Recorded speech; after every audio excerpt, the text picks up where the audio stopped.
Donc, mesdames et messieurs, chers représentants des entreprises, chers intervenants, chers étudiants, donc c'est une belle journée qui s'annonce.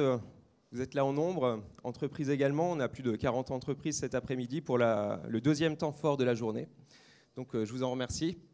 Donc, cette matinée va être consacrée à une conférence en mode débat, table ronde. Donc, vous pourrez intervenir au fur et à mesure de la matinée. Donc, le thème retenu cette année n'est pas nouveau, mais est tout à fait d'actualité, c'est-à-dire la responsabilité sociétale des entreprises. Alors les entreprises, en tant que moteur de l'économie, initialement, avaient pour objectif de faire la recherche du profit. Je pense que tout le monde est bien conscient qu'aujourd'hui, ce n'est plus du tout le seul, voire le moteur le plus important. Il y a une problématique de durabilité, de prospérité, de bien-être au travail également. Alors je ne vais surtout pas spammer les débats qui vont arriver. Vous allez voir que la RSE peut prendre diverses formes, chacun peut se l'approprier. De mon opinion, ce n'est plus du tout une option dans une entreprise, mais ce n'est pas une obligation non plus. Maintenant, principalement pour aussi la nouvelle génération, c'est un peu l'essence même, le moteur du fonctionnement de l'entreprise qui doit tourner autour de ces problématiques.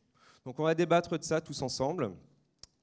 Je vous présente tout d'abord Vincent Mayoli, qui est le représentant au niveau de l'école du développement durable et du numérique responsable, donc DDNR, où il y a aussi responsabilité sociétale. Donc, je vais lui passer la parole rapidement. Je fais juste le tour de table. Donc, Aurore Thénault, qui est la responsable RSE donc au niveau DS, électricité de Strasbourg. Stéphane Coutenson, donc président et directeur général de Prométhée Technologies et Ingénierie. Bonjour à toutes et à tous. Benoît Descavel, qui est le directeur de Capcode. Et Marc Capot, directeur de la recherche appliquée chez Socomec, voilà, partenaire de l'école. Donc voilà, donc je passe rapidement la parole à Vincent. Merci Fabien. Donc je suis très heureux d'être avec vous ce matin à ce forum École Entreprise. La responsabilité sociétale et sociale des entreprises est un sujet majeur à Télécom Physique. Nous nous devons de vous former à toutes les transitions en cours et à venir. Et je voulais juste mettre un petit message que cela venait aussi de vous, des étudiants, et que je vous invite à vous engager dans les actions, soit que nous organisons, et même à organiser de votre côté. Et nous serons là à vos côtés pour vous accompagner. En tout cas, je vous souhaite un très bon forum et je laisse la parole à... C'est Benoît. Donc... on va approfondir parce que le but de la RSE, c'est pas rester en superficie, c'est aussi créer un climat, voire restaurer le climat. Jeu de mots, je viens de l'inventer, c'est pas mal, on applaudit. Merci. Premier chauffage de salle. Avant ça, je remercie, comme l'a fait notre cher directeur, les entreprises qui vont interagir beaucoup. Donc les étudiants, n'hésitez pas à couper la parole aux entreprises, sinon ils vont vous monopoliser la parole. Et inversement, si on s'aperçoit que les étudiants parlent beaucoup, n'hésitez pas, les entreprises, à également témoigner. On va vous mettre à contribution. C'est un projet collectif. Ce matin, nous coopérons. 1h30 de débat pour s'approprier ce débat sur la RSE. Donc là, je pourrais faire très long. On va faire un peu plus court que ça. Mais on refait le tour de table. Alors Aurore, qui es-tu vraiment ? Bonjour à toutes et à tous. Donc, Aurore Thénault, je suis responsable de la RSE au sein du groupe Électricité de Strasbourg, que vous connaissez, je pense, tous. Stéphane Coutenson, je suis président directeur général et cofondateur, avec Christophe Nart, ici présent, je le salue, de Prométhée Technologies Ingénierie. Nous avons naturellement pour ambition de faire de sorte que les technologies soient moins impactantes sur l'environnement, sur la société, enfin en tout cas qu'elles n'aient pas un impact négatif. Bonjour à tous, Marc Capot. Je suis content d'être là parce qu'il y a 20 ans, j'étais à votre place, alors pas ici, à Bordeaux, à l'ENSERB, mais ça me fait plaisir d'être là. Aujourd'hui, je suis responsable de la recherche appliquée dans un groupe industriel qui fait du matériel électrique. Et moi, mon domaine d'expertise, c'est la mesure et la caractérisation des réseaux électriques qui sont aujourd'hui clés pour les énergies renouvelables et les économies d'énergie au sens large. Voilà, Fabien a décidé de ne pas prendre la parole là, il nous laisse. Il nous a donné un cahier des charges, on va le traiter du mieux qu'on peut et on compte sur votre interaction pour ça. Benoît Descavel, je viens de Toulouse, donc Toulouse-Bordeaux, déjà c'est un match en soi, hein. C'est comme Nancy-Metz, Strasbourg-Metz, bon. Le rugby, oui. Pourquoi l'Alsace ? Parce que Mars, grosse boîte agroalimentaire américaine, 5 ans. Depuis 25 ans, je suis dans le domaine des ESN, monde du service, où l'aspect sociétal est vraiment essentiel, et encore plus aujourd'hui que demain. Voilà. Et accessoirement, mais ce n'est pas accessoire, je demande aux premières années que j'ai vues lundi matin de lever la main. Les premières années de lundi matin. Ça va, c'était pas trop dur lundi matin? Tout va bien? Vous avez préparé vos petites questions comme je vous l'ai demandé? Je vous remercie. Voilà, donc je donne aussi des cours de comportement. Il n'y a pas de petites questions. Je donne aussi donc des cours de comportement et de communication, et c'est pour ça que je suis particulièrement heureux ce matin de co-animer. Mais heureusement que j'ai les experts avec moi, parce que malgré le fait que je sois ingénieur agronome, je peux vous dire, étant dans le domaine du service informatique depuis 30 ans, je vais comme vous apprendre, réapprendre surtout, plein de choses ce matin. Voilà, le sujet introduit. Pour info, lundi matin, j'ai mis 1 heure à créer un climat d'échange pour interagir. Là, on a fait ça en 10 minutes. Ça devrait suffire parce que tout le monde est super pro dans la salle, donc nous comptons sur vous. Je vais vous lancer un credo là. C'est une forme de témoignage parce que finalement, quand j'en parle autour de moi de cette RSE, et je vous parle juste des 10 derniers jours. Moi, je suis le candidat de la bande. Hein. Voilà, c'est Benoît. Il se balade. Il lui arrive des choses, des appels. Cette RSE, vous en pensez quoi vraiment? C'est ça la question qu'on va vous poser ce matin. Donc n'hésitez pas à interagir là-dessus. Comment vous parle-t-elle? Comment elle résonne en vous, en fait? Alors, c'est pour ça qu'il y aura besoin de leur expliquer. Dans pas moins de 3 minutes, je passe la main à Aurore là-dessus. Je vous préviens déjà de ce qui va se passer. Et c'est tout l'enjeu de notre conférence débat, en fait. Avec vous, les étudiants. Levez la main, les étudiants. Non, pour être sûr que c'est bien vous. Voilà. Et les entreprises. Alors, les entreprises, levez la main. Non, mais c'est au cas où certains n'aient pas compris qu'il y a quand même une géographie assez claire. N'hésitez pas, d'ici la fin du débat, à vous mélanger plus. Ceci dit, cet après-midi, c'est l'occasion de se mélanger et de continuer l'échange de ce matin. Voilà. Alors, certains me disent, et là c'est plus inquiétant, dans mon entreprise, mais c'est un truc de vieux. Non, mais enfin, parfois j'hallucine. Moi, 58 ans, dans ma tête, je suis un enfant. Hein. Alors, du coup, d'autres se disent que c'est une norme qui se rajoute à d'autres normes. Bon, chacun y va de son dogme, de son raccourci, c'est très humain. Les médias, bon, ils aident au moins à dire qu'il faut faire quelque chose hein, sur la planète. Après, c'est assez compliqué quand même, ça nécessite quelques explications. C'est bien pour ça que vous avez un professeur de RSE, hein. Ça ne s'improvise pas non plus. Moi, je peux que vous témoigner de ce que je vis dans ma petite entreprise Capcode, en fait, depuis 8 ans. Je l'ai créée à 51 ans en me disant, bah, ça va être l'occasion de faire du Decavel et d'être dans mon espace de liberté. Non pas après 20 ans de souffrance, après 20 ans dans les grands groupes d'apprentissage. Et ça, moi, je ne me sentais pas avant de me mettre en mode plus libre. Donc, n'hésitez pas à rejoindre des grosses structures. Hein. Elles sont très bien. Ce n'est pas parce que je suis une petite structure que je peux faire de la RSE. Il y a des petites structures, si vous avez un con comme chef, tout va mal. Hein. Voilà. Donc, c'est pour vous dire, ce n'est pas si simple que de dire il y a des jeunes, il y a des vieux, il y a des petites structures, il y a des grosses structures. Au final, je vais vous témoigner de 2 choses. Lundi dernier, c'est il n'y a pas longtemps, lundi dernier.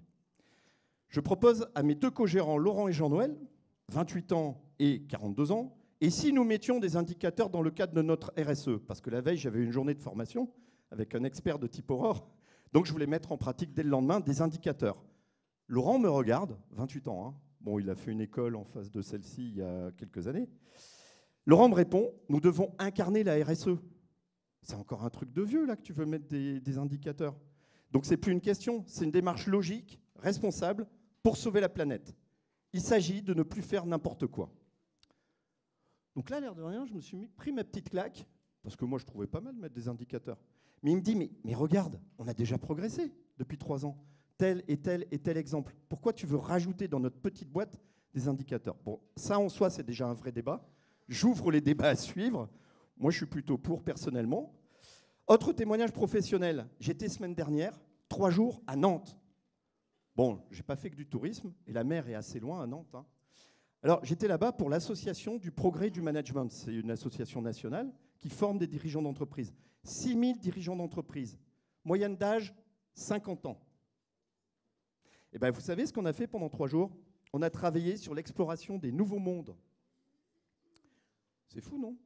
Redevenir des explorateurs. Alors, il y a des ateliers, il y a des conférences plénières avec des super speakers face à 6000 dirigeants, ça donne.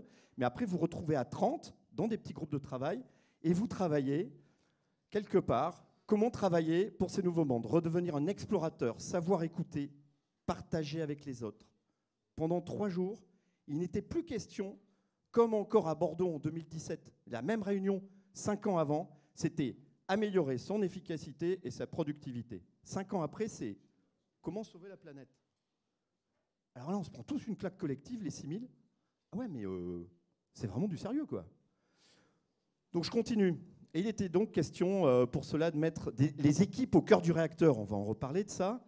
Fabien l'a dit en introduction, vous êtes au cœur du réacteur. Travaillez le bonheur et le bien-être au travail.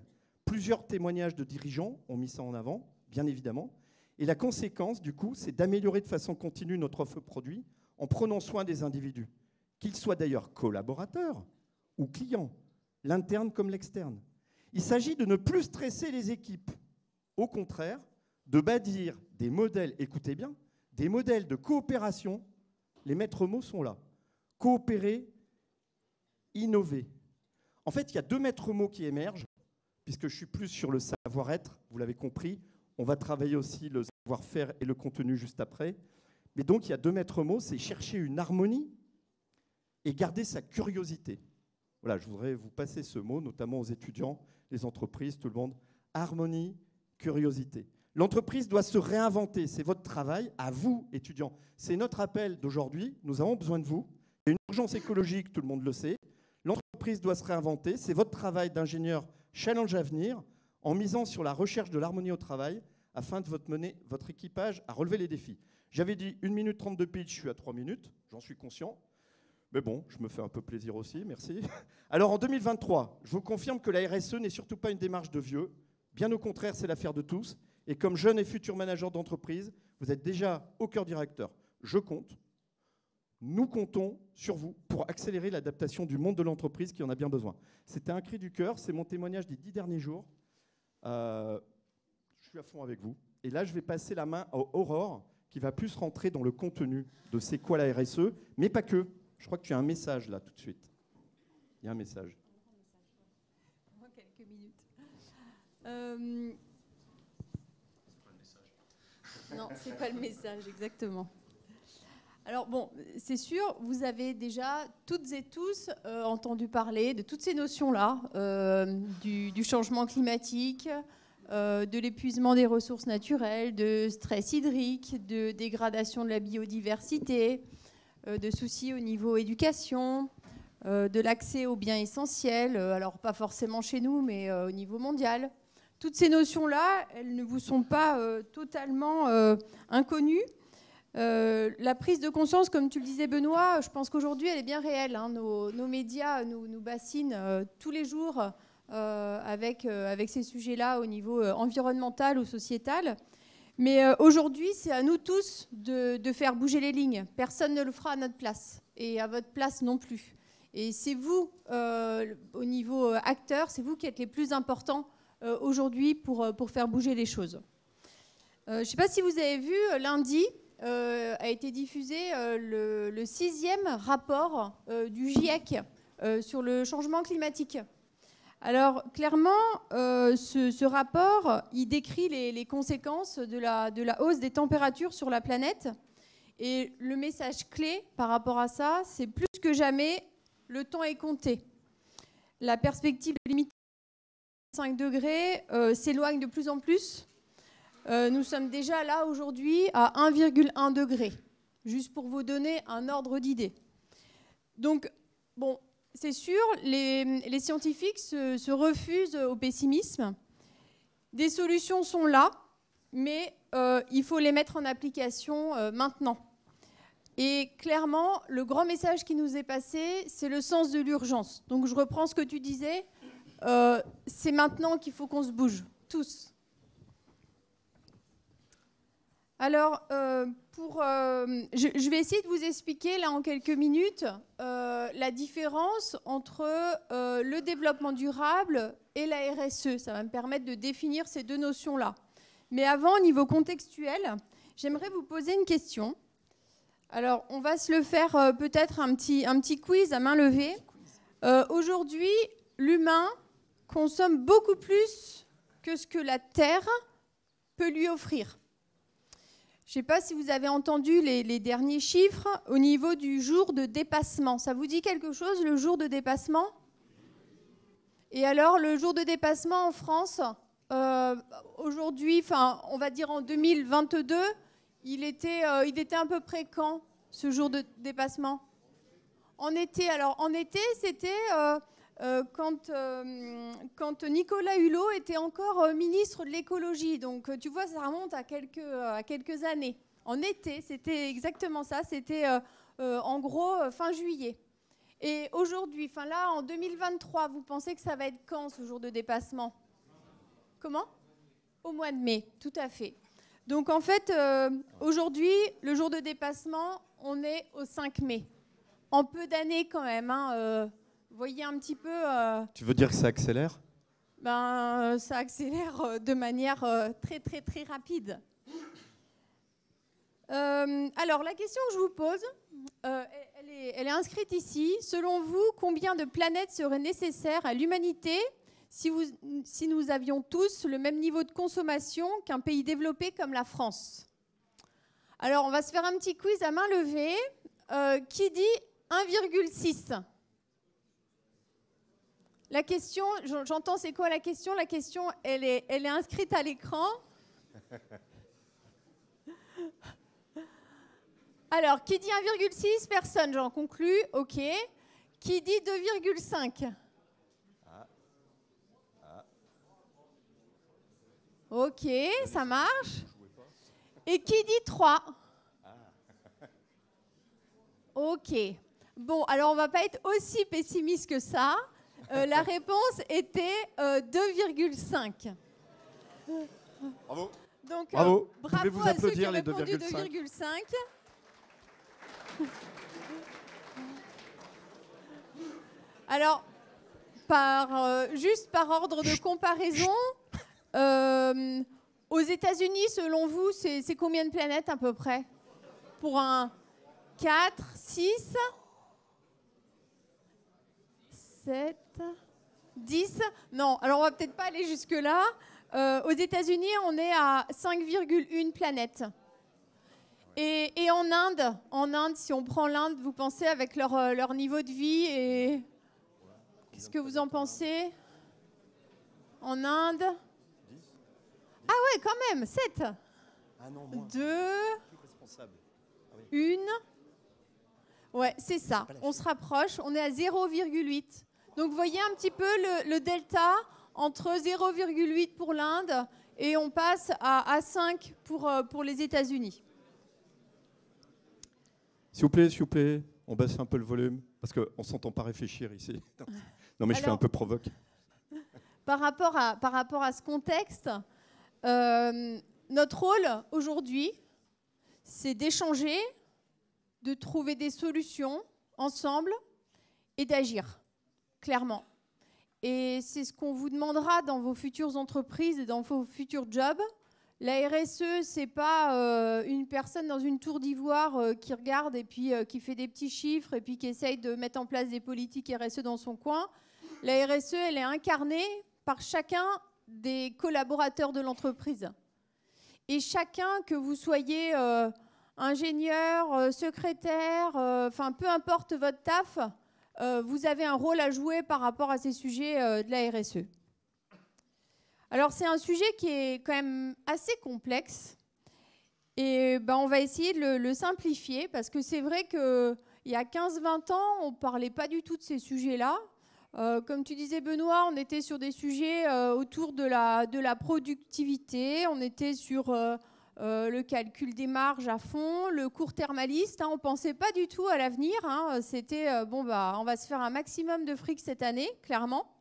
Et là, on commence à parler impact sur l'environnement, on commence à parler bien-être au travail. D'ailleurs, vous aurez des exemples tout à l'heure d'entreprises qui mettent en place des choses par rapport au bien-être au travail. On commence à parler un peu plus d'intégration de personnes différentes dans l'entreprise, en situation de handicap ou autre. Et donc, toutes ces notions-là, elles sont, on va se dire, un peu nouvelles, entre guillemets. Alors, là, je vais vous demander, selon vous, quelle est la différence entre le développement durable et la RSE. Qui est-ce qui pourrait me donner quelques pistes là, si je vous demandais une main levée, une main levée. Ouais, une main levée. J'amène le micro. Les premières années, vous deviez répondre, enfin poser des questions normalement. Je vous avais demandé, non? Tiens, si je vous donne le micro, la différence. Ah.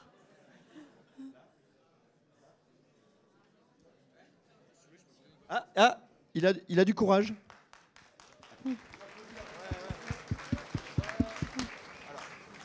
La première intervention. Alors, j'ai peut-être pas entendu, mais en fait, ça veut dire quoi RSE, tout court, juste? C'est quoi l'acronyme? RSE, c'est responsabilité. C'est vrai, excusez-moi, j'aurais peut-être dû commencer par là. La RSE, c'est la responsabilité sociétale des entreprises. Ah, d'accord. Bah, du coup, ça concerne que les entreprises, alors que le développement durable, c'est quelque chose qui est plutôt sociétal, si j'ose dire. C'est pas mal. C'est pas mal du tout. Je te félicite. Il faut toujours savoir féliciter. Ouais, on peut l'applaudir, Bravo. je pense. Hein. Ouais, vas-y, Aurore. À moins qu'il y ait une personne qui souhaite apporter un complément à cette réponse. Oui, j'ai vu, madame. Non. Non, bon. On va peut-être en rester là. Et attends, on peut demander aux entreprises, là. C'est déjà pas mal. On peut demander aux entreprises. Tout à fait. Alors, les entreprises. Allez, on y va? On y va? Ah.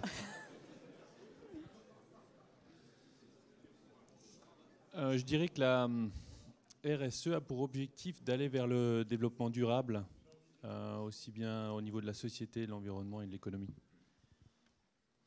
Ok, c'est pas mal, c'est un bon complément. Voilà, étudiants, entreprises, ça se complète. Vous en parlerez cet après-midi entre vous. Je te redonne la main, Aurore. Alors, en réalité, il n'y a pas vraiment de différence réelle entre ces deux termes. Les principes, ils restent identiques. Vous allez comprendre que, de manière globale, on parle de la même chose. Néanmoins, le terme de développement durable, il s'adresse à toutes les sphères de la société, de manière globale. Alors que le terme RSE, responsabilité sociétale des entreprises, il s'adresse uniquement aux entreprises et aux organisations de façon globale. Donc vous aviez vraiment tout à fait raison dans votre réponse. Le concept de RSE, il a pour objectif de décliner les objectifs de développement durable de l'ONU, dont vous avez peut-être entendu parler, j'y reviendrai, au monde de l'entreprise en tenant compte de ses spécificités. Alors maintenant, on va s'attarder un tout petit peu sur le développement durable, donc qui s'adresse à toutes les sphères de la société. Alors, le développement durable, il existe depuis très longtemps. Alors, en 1987, dans le fameux rapport Brundtland, dont vous avez peut-être entendu parler, le développement durable est défini comme un développement qui répond aux besoins du présent sans compromettre la capacité des générations futures à répondre aux leurs. À travers cette image que vous avez là, on comprend que le développement durable, il est basé sur 3 piliers. Le pilier économique, qui est quand même la raison d'être de manière globale de toute société, le pilier environnemental et le pilier social ou sociétal. Et pour qu'un développement soit vraiment durable, il faudra qu'il soit équitable, vivable et viable. Donc, par rapport à ça, on peut se dire que le développement durable, il est caractérisé par toutes les pratiques qui ont un impact positif, tant au niveau de l'environnement que de l'éthique.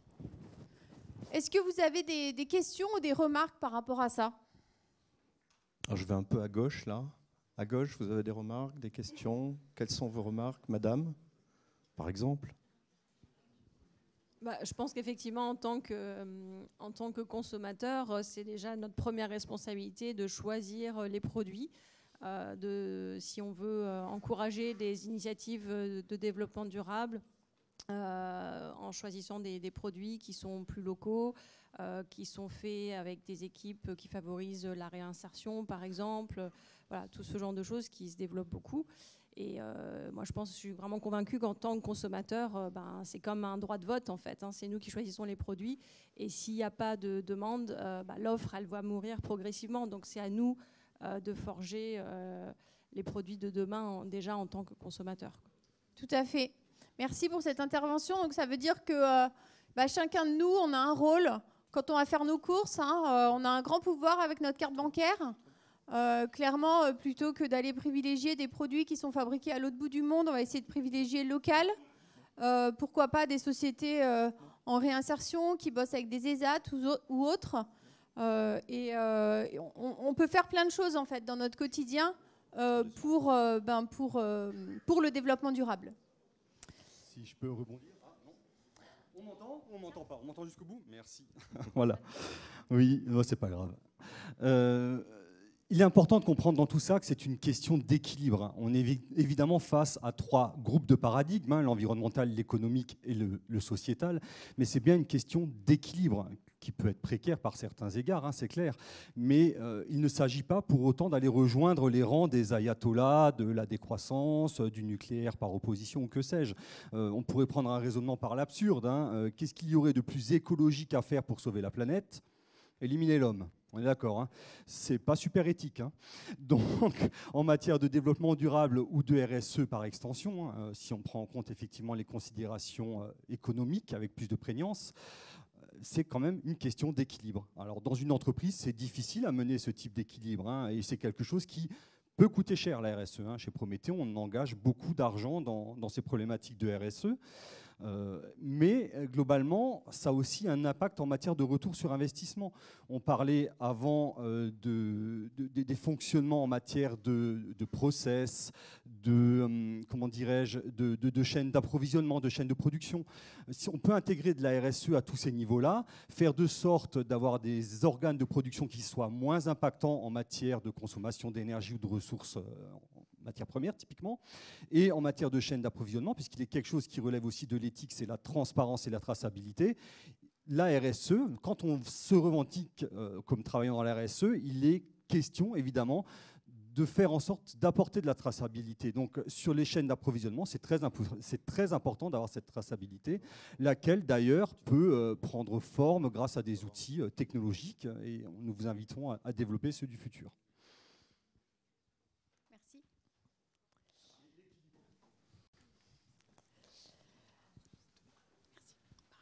Donc là, vous avez compris, quand on parle développement durable, on parle plutôt de la société de manière globale, comme Madame le disait, quand vous êtes un citoyen lambda. Alors après, passons à la responsabilité sociétale des entreprises. Alors là, la RSE, elle a été définie par la Commission européenne comme l'intégration volontaire par les entreprises et les organisations des préoccupations et enjeux sociétaux et environnementaux à leur activité commerciale et leurs relations avec les parties prenantes. Parties prenantes, c'est un terme qui vous parle à tous ou pas spécialement? Alors, quand on parle de parties prenantes, ça va être vos partenaires de manière globale. Alors, je vais vous citer quelques parties prenantes.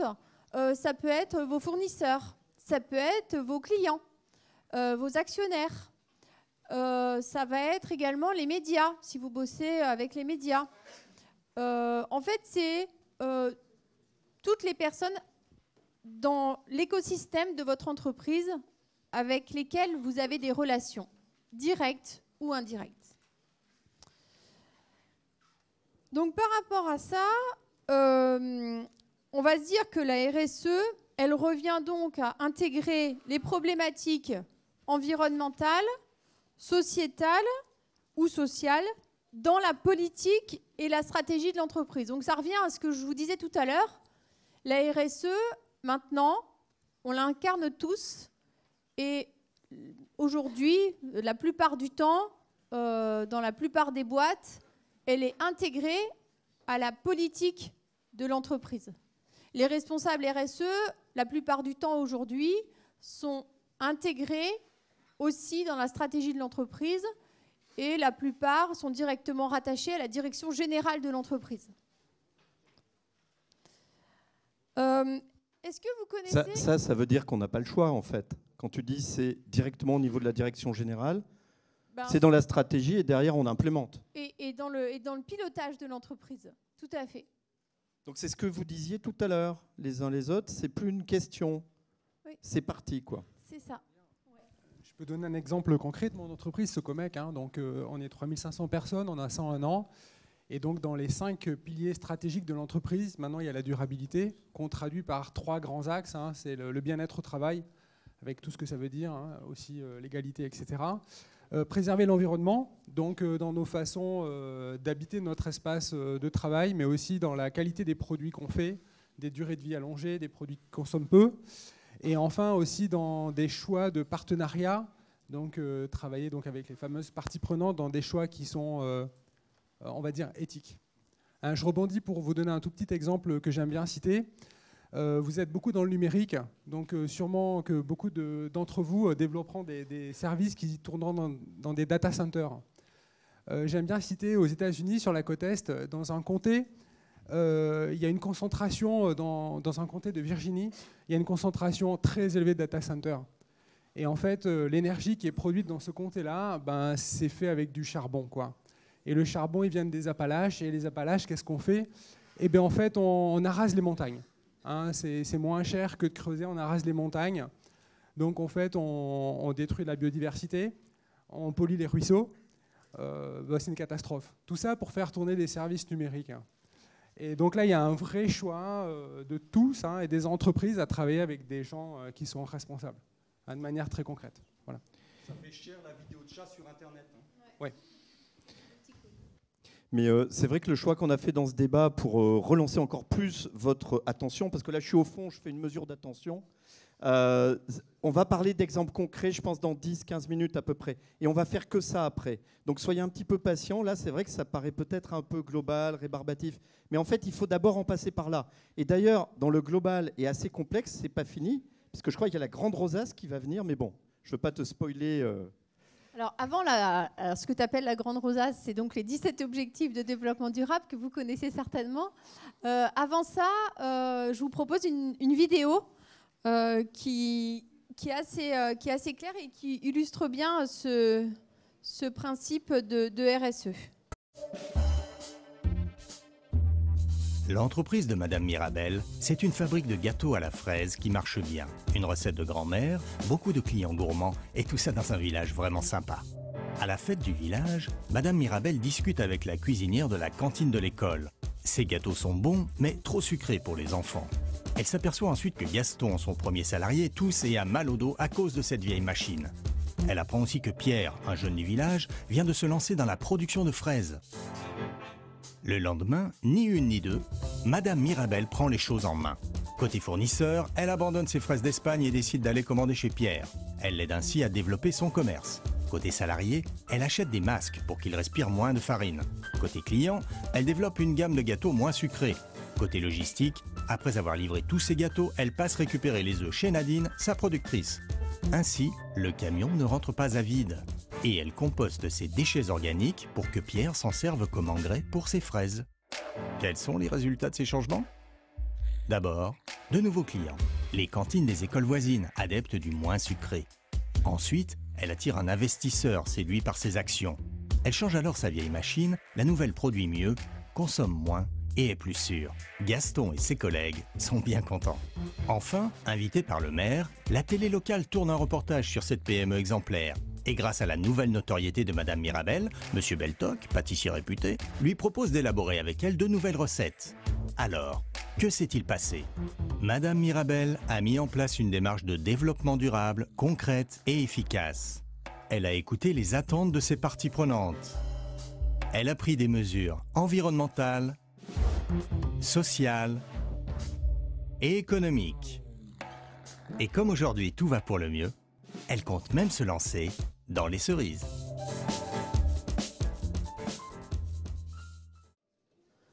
Voilà, donc là, vous avez compris l'impact de la société de Madame Mirabel sur l'ensemble de ses parties prenantes. On parlait parties prenantes avant. Donc là, vous avez une idée de cet écosystème. Je trouve qu'elle illustre assez bien le concept de RSE. Est-ce que vous avez des questions par rapport à ça? Oui.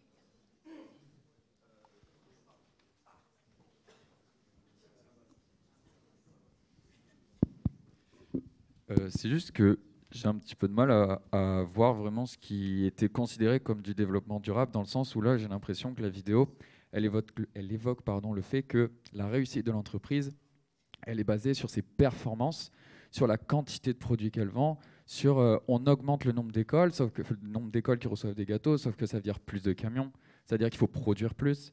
Et c'est tout plein de choses qui sont un peu à l'encontre de ce qu'on pourrait appeler la sobriété. Et du coup, cette volonté toujours de vouloir grossir, de vouloir faire plus, vendre plus, est-ce que c'est pas un peu à l'encontre de toute cette philosophie? Cette question vraiment épatante, j'allais quasiment poser la même. Ce qui me gêne, c'est la courbe de croissance, là, tu vois. Enfin, je sais pas. C'est vachement bien ta question, je trouve. En effet, question très pertinente. Alors après, on reste quand même toujours dans le spectre de l'entreprise. Demain, si tu es chef d'entreprise, bon, bah, tu as envie que ton entreprise, elle prospère. Tu as envie d'embaucher du monde. C'est un peu comme les enfants, on arrête de faire des enfants. Voilà, c'est ce qu'on disait avant, parce que ça pollue, etc. Mais l'entreprise de Madame Mirabel, elle se développe sur des bases socialement responsables. Parce qu'elle va faire appel à des personnes en proximité. Parce qu'elle va faire appel, là, elle fait appel à des circuits courts. Parce qu'elle va alimenter les cantines en local. Donc, tu parles de camions, en effet, mais ce n'est pas des camions qui viennent de l'autre bout du monde avec des denrées qui viennent de loin, mais c'est justement du sucre en proximité, des Mirabel en proximité, etc. Circuits courts, quoi. Des circuits courts. Donc, en fin de compte, c'est un développement qui est viable et durable par essence, parce que là, tous les ingrédients, justement, sont réunis pour, bien sûr, que cette entreprise prospère, mais sur des bases responsables. Est-ce que j'ai répondu à ta question? Oui, y a un oui, vous allez me prendre pour, je parlais d'ayatollah avant, pour un ayatollah de l'exemple par l'absurde, mais globalement, si vous voulez avoir un impact plus faible sur l'environnement, vaut mieux manger de la tarte aux fraises de Madame, je ne sais plus comment, Mirabel, merci, plutôt que d'aller faire réfléchir ChatGPT à sa place. Voilà. Mais effectivement, le but d'une entreprise, je pense que ChatGPT et les serveurs qu'il y a derrière sont quand même autrement plus impactants que de livrer des fraises dans une école. Mais globalement, le but d'une entreprise, c'est effectivement de se développer. Et un des rôles de l'entreprise, c'est d'offrir de l'emploi. Donc, effectivement, de pouvoir embaucher des gens, de proposer un... On me coupe la parole? J'ai une question dans l'amphi. Qu'est-ce qui fait que ça réagit comme ça sur ChatGPT? Qui peut m'expliquer? Ouais? Non? Ils sont tous fans de ChatGPT. Ouais, mais visiblement, ça a suscité une réaction. Bah oui, je sais. Je voudrais comprendre. C'est volontairement provocateur. Quel est l'étudiant qui peut expliquer? Ah, là-bas, il est là-bas. Yo, vas-y.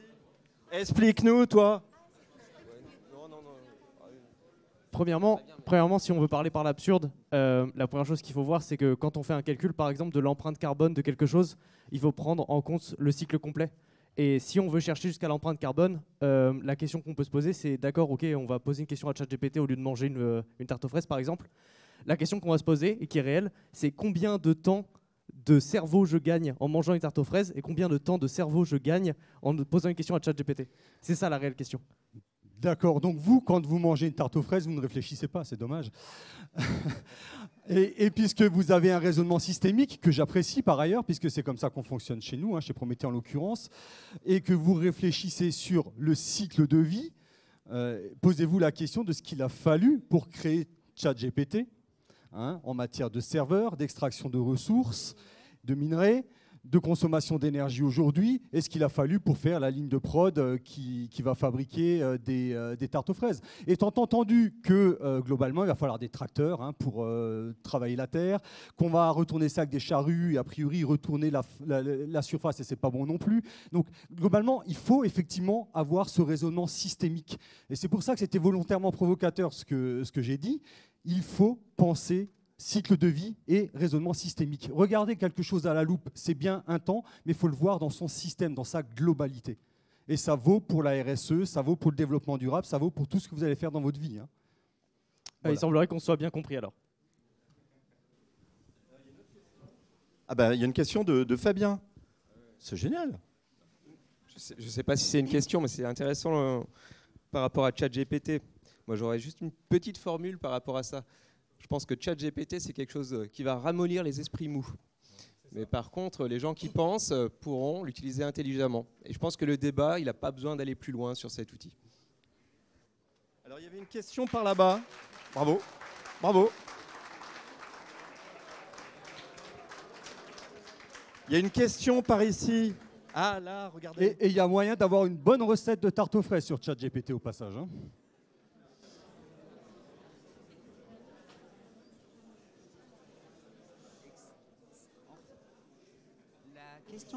La question que je voudrais poser, la question que je voudrais poser, faut juste que tu colles ton menton au micro, voilà, comme ça. ceci. Ouais, nickel. Alors, la question que j'aimerais poser, c'est si pourquoi est-ce que Madame Mirabel n'a pas agi avant, en fait, avant de la fête du village, puisque ce n'est qu'un seul débat, ce n'est qu'un seul moment. Pourtant, il y avait déjà des signaux qui l'alertaient. Pourquoi il n'a pas réagi avant? Est-ce qu'il est trop tard? Alors, ça, c'est une sacrée question. Alors, oui, Madame Mirabel, c'est vrai, elle aurait pu réagir plus tôt. Si ça avait été dans son ADN, j'ai envie de te dire. Mais en fait, je pense que, comme beaucoup d'entre nous, elle ne s'est peut-être pas posé la question. Elle s'est laissée aller dans son quotidien. C'était, ouais, comme je vous disais en intro, il y a 15 ans, ce n'était pas dans l'air du temps, toutes ces notions-là. Et puis, on n'en avait rien à faire, franchement, d'acheter en local. On s'en fichait un peu, quoi. Et je crois qu'à l'école d'ingénieur, il y a 20 ans, on n'a pas abordé la question une seule fois. Et pourtant, dès les années 70, les premiers écologistes avaient déjà prévu les schémas d'aujourd'hui. D'accord ? Donc c'est vrai qu'il y a un vrai retournement. Et aujourd'hui, je pense que la force de votre génération, c'est qu'elle est née là-dedans. Alors il y a quelque chose d'important. Je disais, elle est née aussi à l'ère numérique et à l'ère d'une certaine profusion de moyens. Bon, il va falloir repenser un petit peu les choses, mais vous êtes déjà conscient de ça. Donc pour Madame Mirabel, c'est un peu tard. Elle a attendu la fête du village, mais l'avantage, c'est que vous êtes directement dedans. J'ai encore une question là. J'ai une foison de questions par ici là. Je suis désolé. Non, mais on continue les questions, on les prend? Ouais. Oui, bien sûr. Allez. Donc on parlait tout à l'heure du fait que pour le développement durable, l'aspect économique est essentiel. Moi, je voulais juste remarquer que dans la vidéo, c'est plus proche de Charlotte aux fraises que d'une réelle success story réaliste. Déjà, on parle du fait qu'elle ait augmenté sa production, elle a augmenté ses clients, etc. Et qu'en parallèle, elle consomme plus local. Maintenant, ses fraises, elle les importe plus d'Espagne, elle les prend dans un petit producteur local. Déjà, je trouve ça assez irréaliste qu'elle réussisse à avoir suffisamment de chaînes de supply. Non, pas de production, justement. Supply chain. De livraison, quoi, qu'elle arrive à avoir assez de matières premières, du coup, là, les fraises, pour avoir... Ouais, approvisionnement, merci. Pour avoir sa production qui augmente. Déjà, rien que même si sa production elle augmentait pas, là elle importait ses fraises d'Espagne, donc elle pouvait en avoir toute l'année. Là, ça veut dire que en local, quand on n'est pas à la période des fraises, elle ferme son entreprise. Donc ça me paraît déjà un peu étonnant d'un point de vue économique. Et après, on nous dit c'est bon, elle réussit à factoriser tous ses trajets pour aller chercher les œufs, etc. Bon. C'est un peu le cas idéal, quoi. J'ai l'impression que dans la vraie vie, ça marcherait pas des masses. On va essayer d'avoir des exemples plus concrets là. Alors, justement, il y aura merci d'autres exemples pour cette après, belle transition. Qui est-ce qui a envie de bosser en tant qu'ingénieur chez Alsace-Lay? Alsace-Lay. Ça intéresse quelqu'un, un poste d'ingénieur chez Alsace-Lay? Alors, ça intéresse qui? Y a-t-il des personnes? Là, il y en a un qui est intéressé. Il y en a un qui est intéressé? Oui. Alors, son prénom? Moi, c'est Pierre et je suis très intéressé, ouais. D'accord, Parce ok. que, là, actuellement, en fait, je suis dans une entreprise qui fait des porte-voitures. Certes, j'aime bien ce que je fais, mais tous les jours, quand je vais au boulot, je cherche un peu le sens dans ce que je fais. Je sais que c'est pas forcément bon pour la planète, c'est pas forcément éthique. Mais après, d'un autre côté, je me dis, quelle entreprise est éthique? Là, par exemple, vous prenez l'exemple de Charlotte Fraise, là, enfin de Madame Mirabel. Mais elle change ces machines qui consommaient beaucoup d'électricité ou je ne sais quoi. Mais on ne parle pas de la chaîne totale de l'empreinte carbone. Les nouvelles machines sont produites en Chine, je suppose. Elles sont transportées par paquebot. Donc pourquoi pas garder ces anciennes machines et produire pas plus, produire et essayer de décroître, enfin Ouais, produire carrément. avec intelligence, voilà, c'est ça. Ah, j'entends pas, pardon. Alors, Avec des onduleurs de Socomec et puis... Non, mais elle a réfléchi. C'est vrai? Ok. alors c'est parfait, garde le micro. Tu peux Ouais. lui laisser le micro, Ah oui, s'il te nickel. plaît? Mais il voudrait le stage chez Alsace-Lay. Donc là, ça y est, tu as été recruté chez Alsace-Lay. D'accord. Et t'as... Ouais, merci à tous. Non. Et en fait, donc là, ça y est, tu rejoins les équipes. Donc là, tu es dans une boîte où je pense que tu vas trouver du sens au fait que tu te lèves tous les matins. Oui, j'espère. Mais justement, il y a des livres comme les livres de Sébastien Boller. Je ne sais pas si vous connaissez dans Bah oui, dans la bien salle. sûr. Qui m'ont Comportementaliste. ouvert l'esprit. Et aussi, par rapport au plan économique, pour l'écologie, il y a les livres de Jean-Marc Jancovici, N'est-ce qui a pas? un plan économique pour un peu nous sauver, même si c'est assez pessimiste. Enfin, je pense que l'optimisme n'a pas lieu d'être. On voit les problèmes écologiques. Hein. Pour les chiffres, il y a 1 milliard de tonnes de glace qui fondent par jour.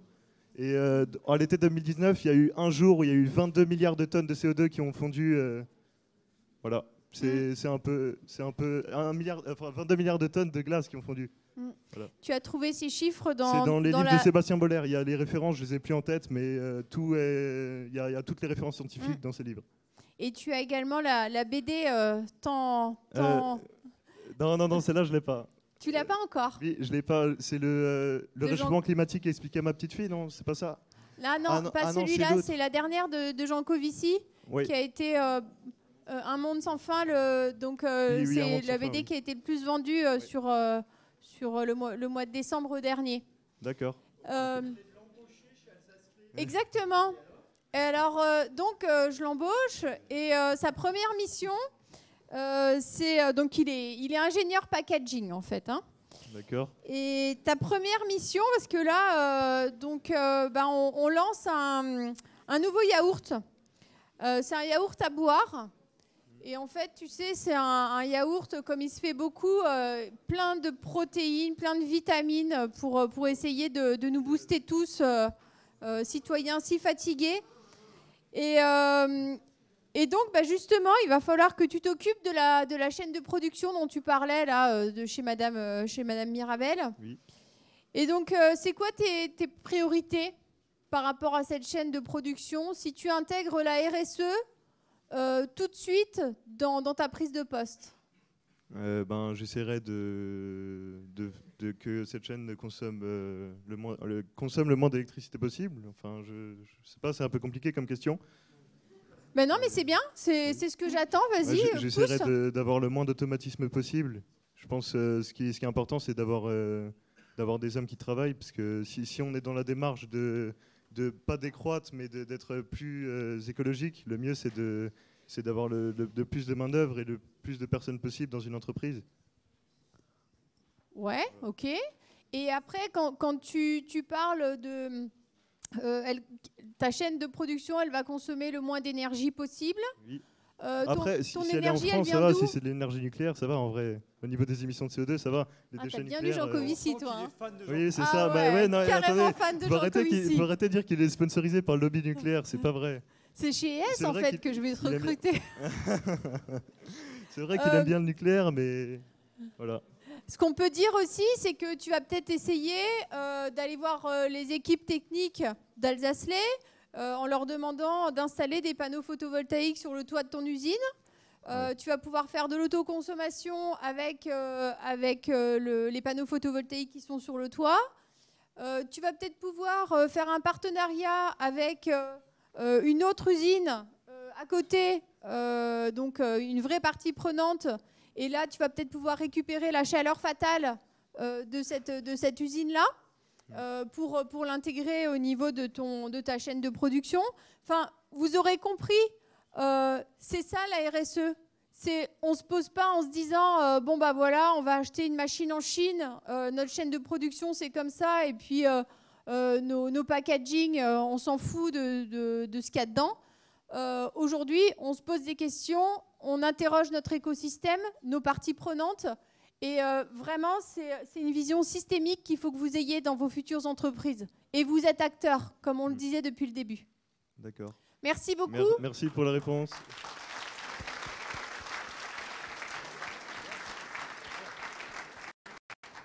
Alors, on parlait tout à l'heure... Vous vouliez ajouter quelque chose? Non? Tu vas parler de la rosace, là? La grande rosace. La grande rosace. Alors, vous pouvez voir aussi cette grande rosace, je l'ai ici. Donc là, on parle des objectifs de développement durable donc de l'ONU. Donc ils sont au nombre de 17. Et l'objectif de l'ONU par rapport à ces objectifs de développement durable, c'est de donner un guide de conduite vers un avenir meilleur, mais aussi avant tout durable. Alors, pour mieux appréhender ce sujet, je vais essayer de vous passer une vidéo. Alors, c'est pas Madame Mirabel cette fois-ci. Oh. Parti chercher des machines en Chine. Merci.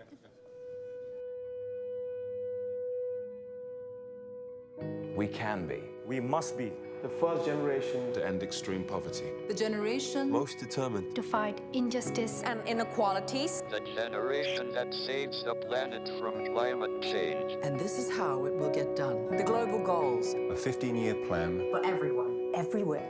with no one left behind. We will live in a world where nobody Anywhere lives in extreme poverty. Where no one goes hungry. Where no one wakes in the morning asking if there will be food today. We will live in a world where no child has to die. Diseases we know how to cure. And where proper health care is a lifelong right for us all. We will live in a world where everyone goes to school. And education gives us the knowledge And skills For a fulfilling life. We will live in a world where all girls and all women have equal opportunities to thrive and be powerful and safe. We cannot succeed if afterwards We will live in a world where all people can get clean water and proper toilets At home, at school, and at work. we will live in a world where there's sustainable energy for everyone. Heat, light, and power for the whole planet. Without destroying the planet. We will live in a world where economies prosper. and new wealth Leads to decent jobs. For everyone. And we will live in a world where our industry, our infrastructure and our best innovations. Are not just used to make money, but to make all our lives better. We will live in a world where prejudices and extremes of inequality are defeated. inside our countries, And between different countries. where people live in cities and communities That are safe, progressive, and support everyone who lives there. where we replace What we consume. Planet where we put back what we take out of the earth. We live in a world that is decisively rolling back from climate change. where we restore and protect the life in our oceans and seas. We'll restore and protect Life on land. The forests, animals, the earth itself. with peace between and inside countries. where all governments are open. An answer to us for what they do at home and abroad. And the justice rules. With everyone equal before the law. Where all countries and we their people. Work together. Partnerships of all kinds. To make these global goals a reality. These are the United Nations global goals. For sustainable development. Let's get to work.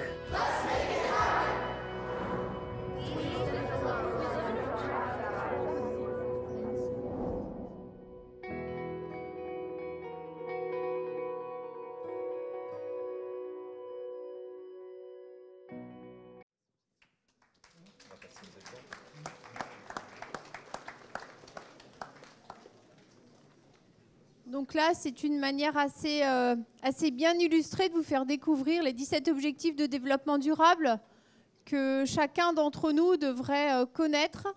Et en fait, je vous invite dans vos jobs futurs à intégrer au maximum ces 17 objectifs de développement durable. Et quand vous lancez un nouveau projet, moi maintenant j'ai pour habitude, quand on lance un projet, de reprendre les 17 objectifs de développement durable et voir sur quel point ce nouveau projet va pouvoir contribuer à ces objectifs. Et voir comment je peux encore aller plus loin dans ma démarche.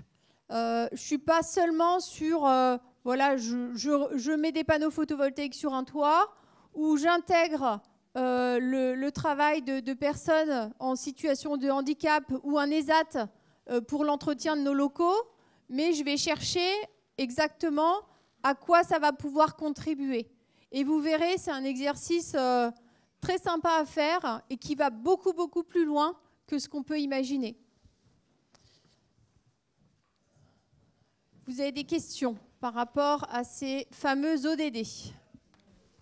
Oui, donc je voulais dire que, alors personnellement j'ai quelques problèmes, c'est-à-dire que, alors personnellement je suis tout à fait d'accord avec ces 17 objectifs qui m'ont l'air très bons, mais ça m'a l'air d'être des coups d'épée dans l'eau parce que même si nous sommes prêts à agir, j'ai l'impression que d'autres acteurs, comme par exemple différentes corporations ou même l'État, sont beaucoup moins enclins à ce niveau-là. On peut prendre par exemple l'exemple des différentes COP comme 21 et autres où il y a eu d'énormes problèmes. Il me semble que c'était par exemple, on voulait à tout prix mettre en place des lois et à la COP 21 on a dit qu'on ferait le maximum, ce qui change beaucoup à ce niveau-là, au niveau des actions. Et donc même si nous essayons d'agir, il me semble même qu'au niveau des chiffres, certains groupes comme par exemple des grosses sociétés ou autres ont un rôle presque plus important. Donc j'ai l'impression qu'avec différents objectifs, même si nous essayons d'être sensibilisés, ça ne sert à rien si les autres n'agissent pas. Et là, je ne vois pas comment nous, on peut agir. Attendez. Tenez. Merci à vous. Jean-François Jacob, je représente la ville et l'Eurométropole de Strasbourg. Je veux un exemple par rapport à ces idées. La première fois que j'ai vu ces documents, c'est il y a quelques années, j'étais impressionné par la richesse et l'importance de chacun des éléments. En me disant, oui, c'est pas pour nous. Moi, je m'occupe du sport. Je suis responsable d'un patrimoine sportif pour la ville, pour la métropole. Et je me suis dit, tiens, la pauvreté, non. Est-ce que ça me concerne? La faim, ça me concerne? Est-ce que la vie aquatique me concerne alors que je suis à Strasbourg? Et juste pour une petite parenthèse, la ville de Strasbourg a mis en place un 18e ODD, qui est la culture. Les villes, dans le cadre de l'ONU, ont le droit de rajouter des ODD, et Strasbourg a rajouté un 18e. On a pris en compte tous ces éléments-là. On les a analysés. J'aurais pu me dire, effectivement, parce que je ne travaille pas sur les aspects énergétiques, je ne travaille pas sur la construction des bâtiments, enfin du moins indirectement, mais ce n'est pas moi qui les construis. Donc j'avais, dans le domaine des sports, dans le domaine du patrimoine sportif, très peu d'impact quelque part. Si on fait un travail et si on analyse l'ensemble, on constate que sur l'ensemble des cibles, une fois qu'on a fait un travail de recul, de prise de hauteur, on arrive à toucher, avec 30 actions, on peut avoir 44 impacts dans les cibles. 44 impacts. Il n'y a qu'une cible qu'on ne touche pas au niveau du sport, au niveau d'un service, encore une fois, de patrimoine. On ne touche pas la cible 2. Tout le reste, on la touche, y compris les inégalités, y compris des histoires de sécurité au niveau de ces différentes cibles. Ça veut dire que chacun, à notre position, à notre regard, on peut agir sur les ODD. Ça, c'est un premier point. Et c'est la notion de petits pas. Je veux dire, oui, on peut faire appel à des structures comme les ES, comme EDF, comme tous les grands qui nous dirigent et qui ont une force énorme sur les mouvements et sur les leviers. Mais c'est vraiment l'histoire, enfin c'est l'histoire du colibri, si pour certains, je ne sais pas si vous vous souvenez le colibri, il y a le feu dans la forêt. Il est partout en ce moment, le colibri. Ouais. C'est vrai. Il y a le colibri qui prend un peu d'eau et il dit, moi je contribue à éteindre le feu, malgré tout. Donc, pourtant, il n'est pas trop tard. Ça fait depuis 1950 que Paul Valéry disait « Le temps du monde fini, enfin, le temps du monde infini est fini ». On le savait depuis 1950. Donc, on y arrive. Ces premiers pas sont importants. ça, c'est par rapport aux entreprises, à nous tous, d'avoir ce regard-là. J'aimerais juste prendre 2 points encore, parce que je vois la vidéo, et notamment les personnes qui gèrent les cantines, qui sont bien souvent, parfois, pour les cantines scolaires, les villes et les communes. Aujourd'hui, pour la ville de Strasbourg et pour l'Eurométropole, pratiquement tous les marchés seront sujettis à des clauses sur l'environnement et à des clauses sociales. C'est-à-dire que si les entreprises n'ont pas en place un RSE suffisamment important pour pouvoir répondre à nos critères vis-à-vis de l'environnement et du social, l'entreprise ne sera pas retenue au niveau des marchés publics. Donc c'est un élément de concurrence par rapport aux différentes entreprises. Ça me paraît très très important d'avoir ce lien avec vous par rapport aux futurs ingénieurs que vous êtes de l'entreprise. Je reviens juste aussi sur un point plus individuel, mais ça me paraît important de le dire, parce qu'on a beau dire c'est les autres, encore une fois le petit pas est important. Aujourd'hui, quand on fait la moyenne de la consommation d'habits que nous avons en France, en moyenne, un Français consomme chaque année 3 paires de chaussures, près de 25 effets vestimentaires par an. 25 effets vestimentaires. Je pense que nous pouvons tous, à nos niveaux, réduire ces impacts-là. Dernier exemple aussi, la musique. Très bon exemple, on aime ça, on aime le numérique. Aujourd'hui, il ne sert à rien, à mon sens, et c'est à vérifier, mais vérifiez-le, en tout cas, moi j'en suis persuadé, d'avoir des éléments trop performants dans les technologies.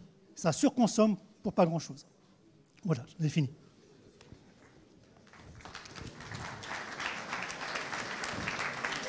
Une autre réaction d'entreprise, il faut donner la voix aux entreprises, là. Hein. Bonjour. Je sais pas. Si, est-ce que vous m'entendez bien? Ok, donc j'avais une première question. Donc là, c'est vraiment des questions. La première a été répondue dans un premier temps. Donc ma question s'adressait au département RSE. Dans les entreprises, est-ce que ce sont des objectifs fixés par les entreprises? Ou bien est-ce que ce sont, je ne sais pas, des certifications, des normes à valider? Et la question suivante, c'était est-ce que ça a des contraintes? Est-ce que ce sont des contraintes dans le cas d'appel d'offres, par exemple? Donc apparemment, la réponse est oui. Est-ce que ce sont des critères qui sont mis en avant les aspects économiques ou les budgets? Donc voilà, dans les arbitrages des appels d'offres, est-ce que c'est un critère qui est vraiment mis en avant? Ensuite, la dernière question que j'avais, c'était pour un département RSE, est-ce que ils vont intervenir au même titre que par exemple un département sécurité qui va avoir des droits de veto au sein de l'entreprise sur les projets? Est-ce que c'est un acteur privilégié et qui a vraiment des pouvoirs décisionnels, ou est-ce que c'est juste un avis consultatif? Voilà, merci. Très bonne question. Alors, pour répondre au premier point, je vois 4 points dans votre question. Alors, déjà pour répondre à votre premier point par rapport à ces objectifs de développement durable, comment nous on les intègre dans notre entreprise? En fait, quand j'ai rédigé notre politique RSE, je me suis basée sur ces objectifs de développement durable. Et j'ai regardé quel pouvait être l'impact de l'ensemble de nos activités sur ces 17 objectifs de développement durable. Et c'est comme ça que j'ai construit notre politique RSE. Donc c'est intégralement intégré dedans. Comme je le disais auparavant, quand on lance un nouveau projet, en fait, il y a un criblage qui est fait à l'aune des ODD. Donc on va reprendre le projet de manière globale. Je l'ai encore fait hier. Sur un sujet intégration d'un ESAT pour l'entretien de nos locaux.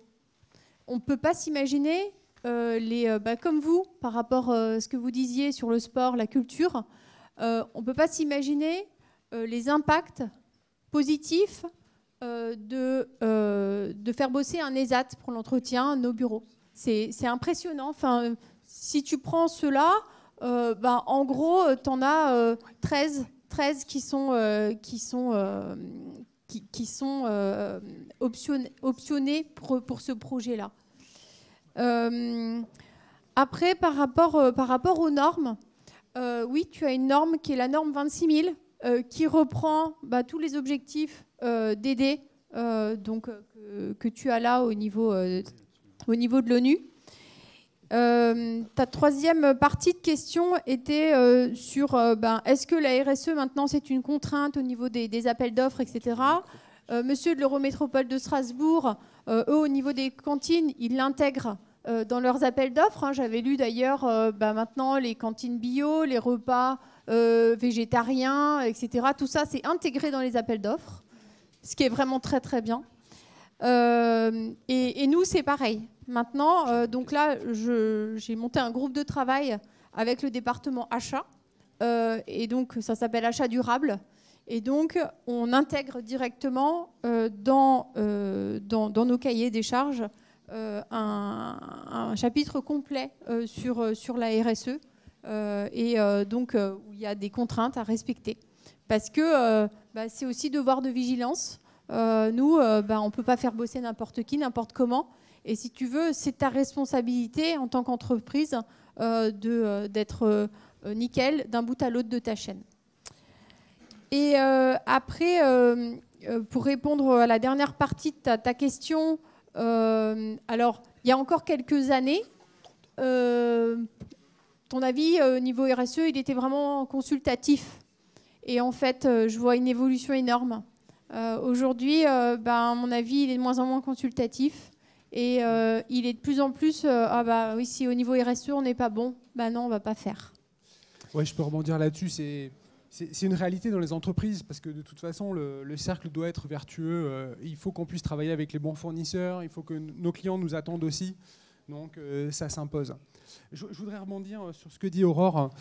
Pour moi, il y a un point important. Évidemment, les process, les normes, c'est extrêmement important. Ça donne un cadre. Ça permet à tout le monde de bosser de manière concrète.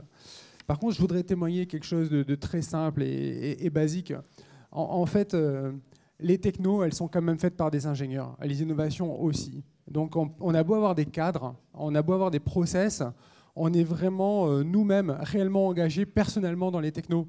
Et moi, avec le recul, je me rends compte à quel point des fois les technos, même les technos que j'ai pu développer, elles me ressemblent. Des fois dans des tournures d'esprit, dans des façons de faire. Et donc, le message que j'ai envie de donner, c'est effectivement, vous devez le penser au-delà de ces process-là, c'est à vous de l'incarner, mais vous allez voir qu'en fait, on a un pouvoir beaucoup plus fort que ce qu'on croit. En fait, dans une entreprise, on ne fait pas ce que le chef il demande, en fait. Hein, bien sûr, on écoute, on travaille tous ensemble. Hein, il y a des gens qui travaillent au marketing, qui donnent des pistes, mais en fait, on donne beaucoup de soi en impact quand on crée les produits. Et ça, c'est vraiment clé. Hein, et je voulais rebondir là-dessus. Donc, penser RSE, il y a eu le débat avant. C'est aussi penser dans une forme de sobriété des technos. Hein, c'est très important. Je voudrais citer un exemple. Voilà, je crois qu'on y est. Hein. C'est le slide. Excellente après. transition. Voilà. Il est trop fort. Donc, vas-y, témoignage. Et après, il y aura encore une question là-haut, mais vas-y. Oui, je voudrais témoigner d'un exemple assez concret. À Abu Dhabi, ils se sont dit on va construire une ville, une smart city. D'accord ? Donc, on va investir 15 milliards de dollars. Voilà, hein, à la sauce d'Abu Dhabi.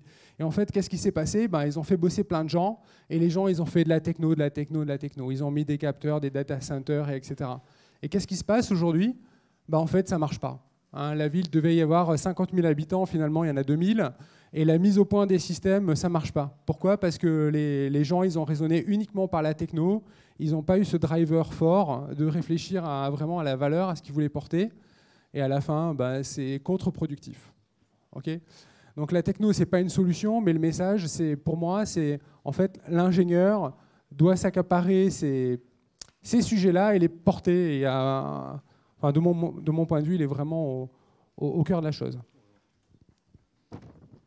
Je pense qu'on va continuer sur les exemples, voilà. Sachant que j'ai une annonce à faire. On va aller jusqu'à 12h10 si vous en êtes tous d'accord, puisqu'on est coopératif dans l'amphi. Et comme on avait démarré à -20, finalement, c'est plus ou moins imposé, consultatif. On va jusqu'à 12h10, vous êtes tous d'accord ? Oui. C'est un peu forcé, ça, vous voyez. C'est limite en management, mais bon. Du coup, on va continuer sur les exemples. Il y a d'autres questions qui viennent. On fera un mini question-réponse à la fin sur les questions restantes. Continuons sur les témoignages. Et n'hésitez pas à rajouter vos témoignages par rapport aux thématiques qui sont mises en avant. Alors, c'était sur la thématique suivante en ce qui me concerne, je crois. Oui. Non, alors c'était la précédente. Oui, alors c'est ce qui relève de l'éthique in fine dans les RH. Alors, ce qu'on essaye de faire chez Prométhée, c'est de mettre en place un triptyque qui est bien-être au travail, acquisition, accroissement de compétences et transparence. Alors, ça prend forme très modestement autour de la formation continue de nos employés, mais à dessein d'acquisition de nouvelles compétences et de renforcement de leurs acquis. L'idée, c'est qu'ils restent toujours au top niveau sur leur métier, mais qu'ils puissent un petit peu ouvrir leur chakra. Typiquement, on offre des formations de rhétorique, d'épistémologie, de philosophie. On est un petit peu de la vieille école avec Christophe, c'est-à-dire que les physiciens que nous sommes, on les voit un petit peu comme ce qu'ils étaient à l'Antiquité, c'est-à-dire très vieux, n'est-ce pas? Mais non, ce que je voulais dire, c'est fondu de physique, de mathématiques et de philosophie. Si vous voulez, pour nous, c'est très intriqué, c'est inaliénable, c'est un mélange des trois. Donc l'idée, effectivement, c'est de renforcer ses compétences sur tous ces sujets-là. La transparence, elle prend une forme simple. Oui. Gisèle qui demande à ce que tu reviennes au devant de la scène. Au devant de la scène, oui, c'est vrai, pardon, je suis excentré, c'était pour vous laisser admirer. Oui, donc la transparence, tout simplement, tout ce qui est fait dans l'entreprise en matière de RSE ou non est communiqué en toute transparence à l'ensemble des cadres et des employés de l'entreprise. Et ça va jusqu'à la fiche de paye, enfin la fiche de paye. Disons qu'on a une grille des salaires, donc à compétences et à mission équivalente, eh bien, les gens sont payés pareil. Voilà, c'est important, pour nous en tout cas. Voilà. Et que voulais-je dire d'autre? Je pense que j'ai fait le tour. Donc acquisition des compétences, transparence, éthique et le bien-être au travail. Donc on est une entreprise. Alors l'idée de la grande famille, patati patata, on va sortir les violons. Une entreprise, ça reste une entreprise. Elle a des impératifs, mais ça n'empêche pas pour autant d'être en cohérence avec la question de l'humain. J'aime bien prendre pour exemple le fait que l'entreprise, ça vient du latin interprehendere, qui in fine veut dire prendre dans ses mains avec savoir, avec maîtrise. Mais phonétiquement, moi, ça me fait plus penser, interprehendere, à prendre ensemble. Et pour moi, c'est ça l'entreprise. Entreprendre, c'est prendre ensemble. Et avançons ensemble sur les sujets. C'est ça l'idée. Bravo.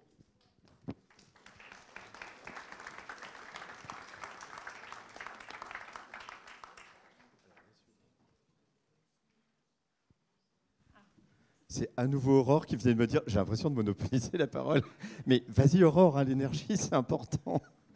Alors, moi, j'ai un exemple en fait, sur le biogaz. Je ne sais pas si vous en avez déjà entendu parler. On a lancé une offre de biogaz produite en local. En fait, le contexte par rapport à ça, on s'est aperçu qu'il y avait énormément de déchets végétaux que les familles mettaient dans leurs poubelles. Est-ce que vous avez une idée du poids par ménage de gâchis alimentaires? On va se dire par an et en France. Alors, tout ménage confondu, on va se dire... non, c'est pas par ménage, c'est un chiffre en France. Combien de tonnes de gâchis alimentaires? De millions de tonnes. Je vous aide. 30 millions de tonnes de biodéchets qui sont produits par an en France. Alors on se dit que c'est une aberration de mettre ces biodéchets dans les poubelles qui vont être incinérées, parce que ces biodéchets, ils sont composés à 80% d'eau. Donc par rapport à ça, on bosse avec des parties prenantes du territoire. Il y a une start-up qui s'appelle Green Phoenix. Les jeunes, ils sont un tout petit peu plus âgés que vous. Et ils ont lancé cette start-up, ils sont 6. Et donc, ils collectent des biodéchets sur toute l'Eurométropole. Alors, sur les marchés, au départ, vous les retrouvez sur le marché boulevard de la Marne, etc. Mais également dans les entreprises. Et donc, quand on les a rencontrés, on s'est dit, tiens, ce serait bien que nous, au niveau de notre boîte, on puisse collecter les biodéchets, puisque nous, dans notre politique RSE, on est à 100% de déchets de bureau collectés et triés à horizon 2030, tiens, ça peut être une solution. On pourrait peut-être leur bosser avec eux pour tout ce qui est collecte de biodéchets. Donc on l'a fait, on a un restaurant d'entreprise et donc ils récupèrent également les biodéchets de ce restaurant d'entreprise. Et puis après, qu'est-ce que vous en pensez? Qu'est-ce qu'on peut en faire de ces biodéchets? Du compost, tout à fait. Donc on va faire ça. Mais on peut en faire quoi d'autre? Du gaz. On peut en faire du biogaz. tout à fait. Et donc, on bosse avec nos parties prenantes. Donc, d'un côté, on bosse avec la start-up Green Phoenix. Et puis, de l'autre côté, on va bosser avec une boîte qui s'appelle Lingenheld, qui est à Oberscheffolsheim, qui a des méthaniseurs. Et on va produire du biogaz à partir des biodéchets collectés sur l'Eurométropole par la start-up Green Phoenix. Et ce biogaz qui sera revendu par les équipes ES directement. Donc ça, c'est un exemple que je peux vous donner de RSE au sein du groupe ES. Et alors, il y a une diapo juste avant sur un autre témoignage de Socomex. Tu arrives à remonter le temps. Voilà. Autre témoignage, toujours dans l'énergie. Oui. Merci Aurore. Alors, je vais vous citer un cas très concret. En fait, une entreprise, quand elle met une démarche d'efficacité énergétique, elle gagne assez rapidement 20 à 30% d'énergie. C'est assez fou, en fait. Des bâtiments, même comme celui-ci, en fait, si on commence vraiment à s'intéresser à lui, à optimiser, on peut gagner très, très rapidement des quantités d'énergie assez importantes. J'aime bien citer un exemple. L'éclairage, c'est tout simple. Mais en fait, l'argent dépensé pour l'éclairage est souvent énorme. J'ai travaillé pour une petite entreprise, il y avait quelques 2-3 000 mètres carrés de zones de production. Tout était éclairé au néon. Et rien que de passer sur de l'éclairage à LED, en fait, on faisait des gains qui étaient absolument énormes. Et en 2 ans et demi, c'était largement rentabilisé. Alors même si on intègre le coût CO2 des LED, etc., il y a vraiment une manne de saving, enfin, d'économie à faire à peu près partout, en fait. Voilà. Excellent. On applaudit à nouveau. Et alors, Stéphane, je crois que c'est à toi. On va replonger un petit peu dans la R&D. On fait un peu la fête des témoignages, là. Ceux qui, à n'en pas douter, vous passionnent, puisque vous êtes ici. Alors, évidemment, adopter une forme de décroissance serait une forme idéale de comportement pour faire de sorte que notre planète se porte mieux. On en est à peu près tous conscients. Malgré cela, je vois quand même peu de gens prompts aujourd'hui à abandonner leur abonnement Netflix, leur smartphone, leur smart TV, tutti quanti. Et encore une fois, je pense qu'il faudrait réduire là-dessus. Mais ça continue malgré tout à se développer. Alors, ce que cherche à faire Prométhée Technologies Ingénierie, puisqu'on est sur l'exemple propre à notre entreprise, eh bien, c'est de faire de sorte que ce soit moins impactant. Voilà, ce qu'on veut faire, c'est réduire la consommation électrique des dispositifs électroniques et réduire leur impact en matière de consommation de ressources. Alors, notre cas d'usage principal vaut pour les serveurs informatiques, étant entendu que ça vaut pour n'importe quel système électronique dense. Ce que nous faisons, c'est que nous répondons finalement à la densité d'intégration de ces équipements par de la densité d'instrumentation, laquelle instrumentation nous permet, de mesurer tout cela, avec des indicateurs clairs de consommation, mais aussi d'obsolescence. On vient caresser les arcanes, enfin plus que ça, puisqu'on en fait de la maintenance prévisionnelle. Enfin, vous entendez souvent parler de maintenance prédictive, c'est une erreur. L'AFNOR nous dit bien en français que c'est prévisionnel. Predictive maintenance en anglais, mais prévisionnel en français. Mais donc l'idée, c'est effectivement de rallonger la durée de vie des équipements. D'une part, on peut multiplier par 2 la durée de vie d'un serveur avec nos systèmes.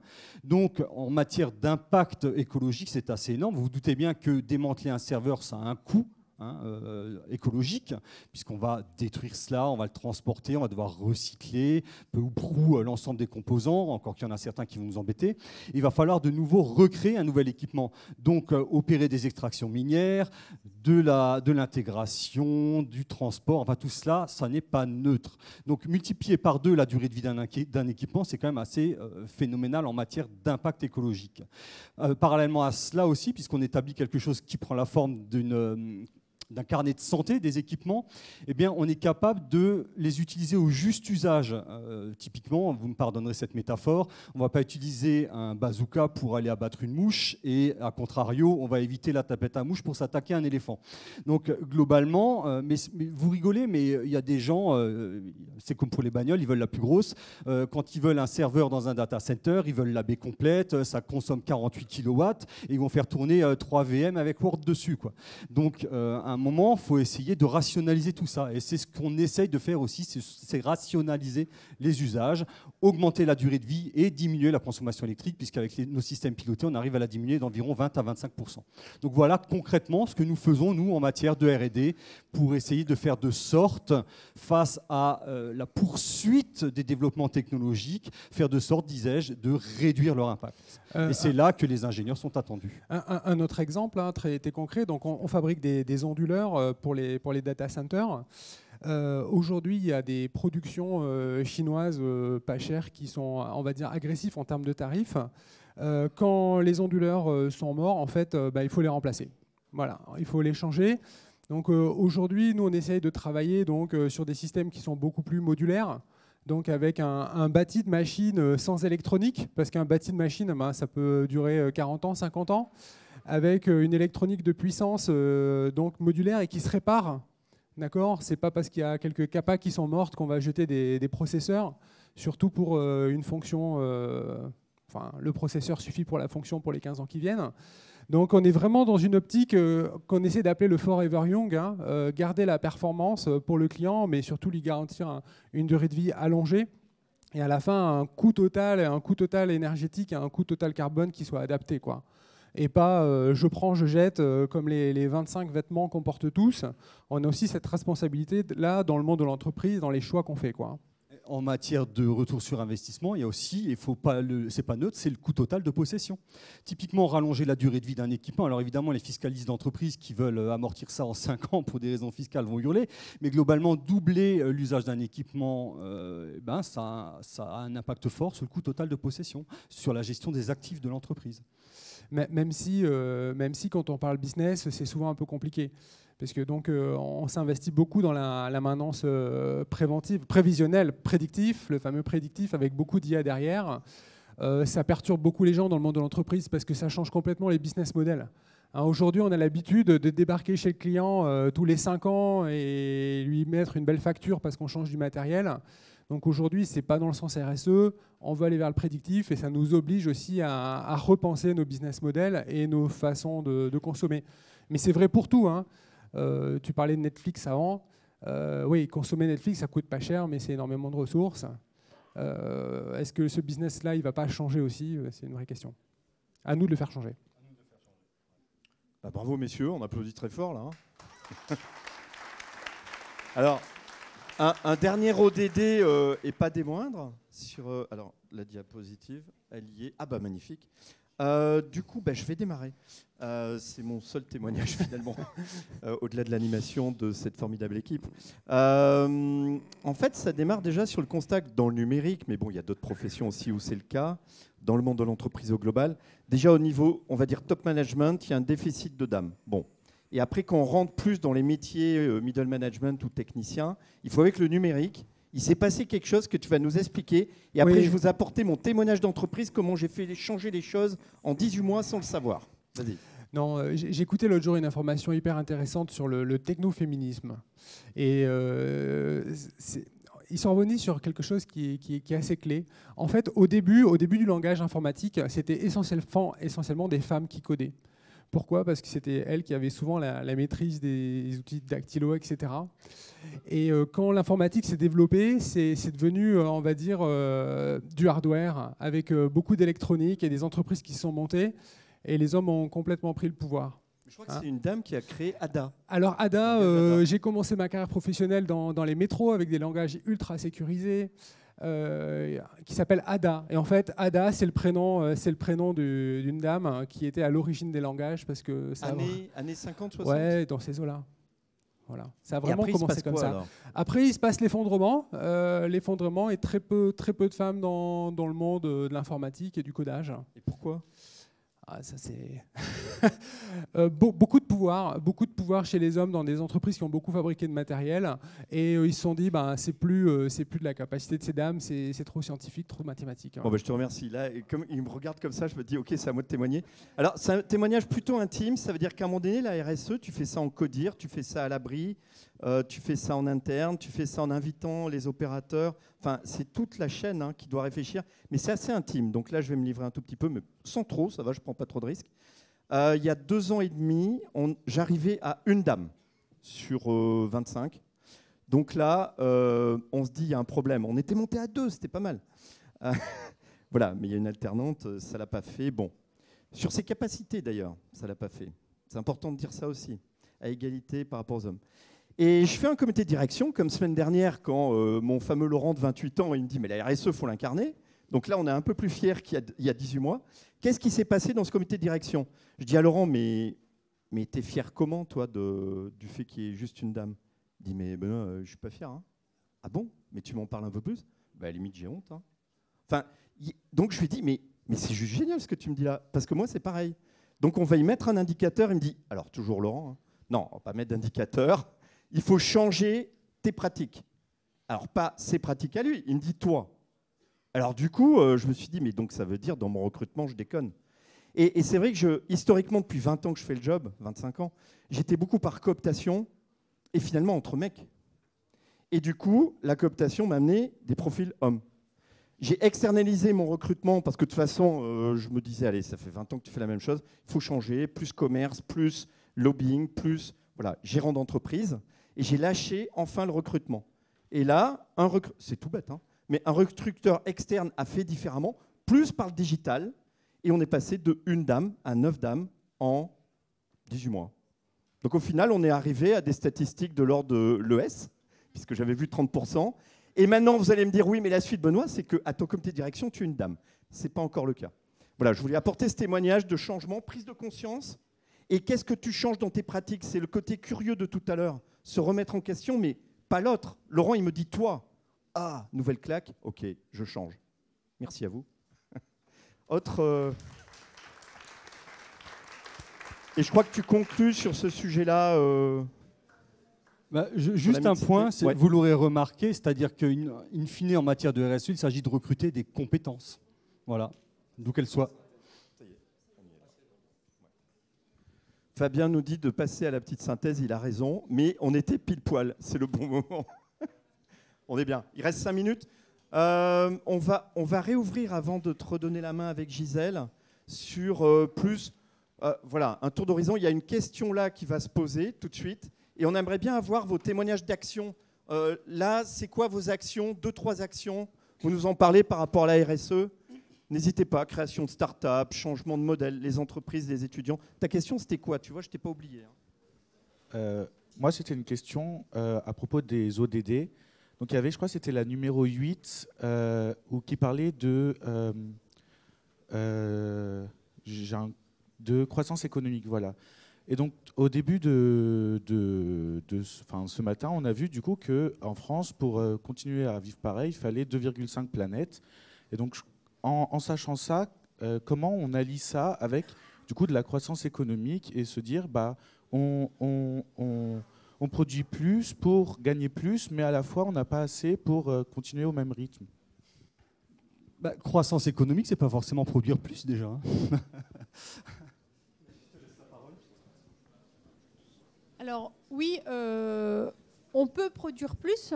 Mais l'essentiel, c'est de produire différemment et durablement avec des impacts sur l'environnement moindres. C'est ça l'objectif.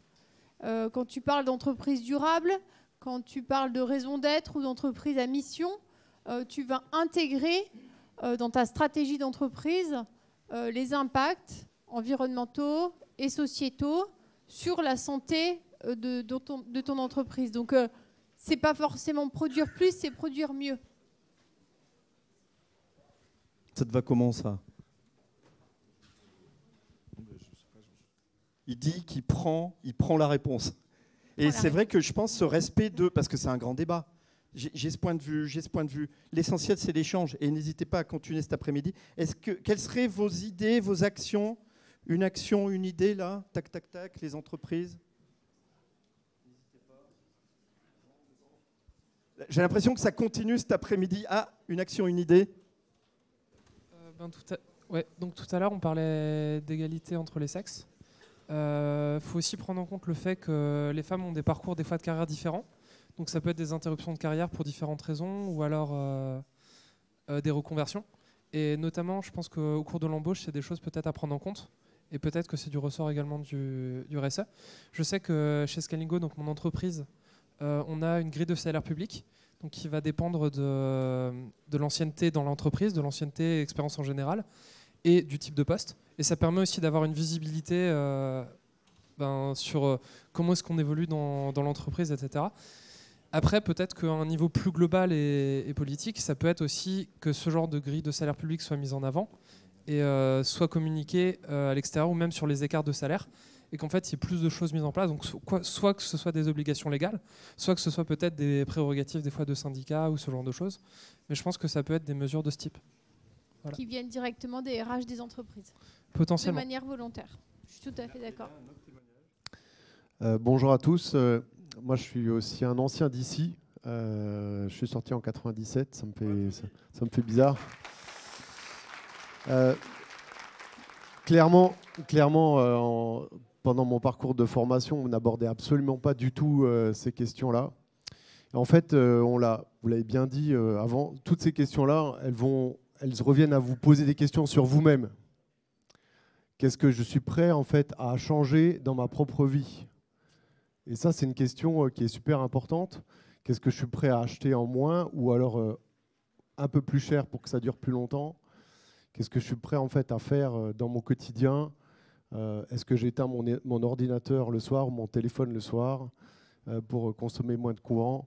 Enfin, disons, il y a plein de petits gestes qu'on peut faire, et c'est vous qui avez vraiment le pouvoir, et surtout, vous allez faire partie de la tranche de la population qui va être plutôt classe moyenne, voire classe aisée.